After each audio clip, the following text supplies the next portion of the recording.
This animated gradient border, you've seen tutorials on it. But every single one uses a hidden pseudo-element hack that breaks the moment you put content inside the card. There's a cleaner way. No pseudo-elements. No z-index. One element. That's it. Let's build it. Here's how everyone teaches this effect.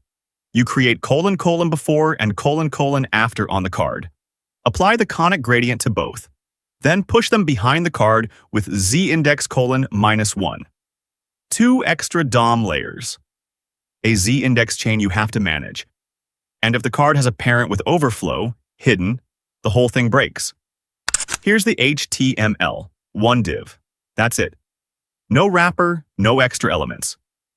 First, we register the angle as an animatable CSS property. Same as before.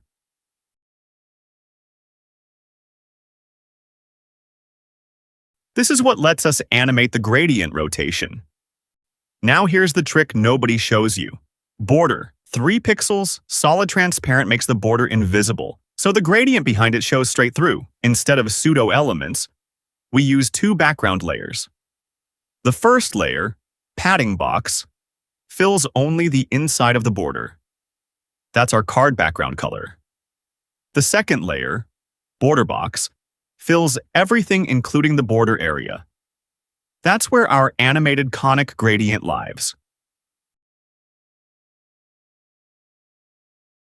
No z-index, no pseudo-elements, no position, relative, and content inside the card works perfectly. Now the glow. 1 single box shadow. No extra DOM element needed. Outer shadow in purple. Wider shadow in cyan. That soft 2-tone glow gives it depth. That's the CSS background clip trick. Padding box fills the inside. Border box fills the border. 1 element. Clean code. Perfect result. If this helped you understand CSS a little better, smash that like button and subscribe. Drop a comment. I read every single one. What are you building with this? See you in the next one.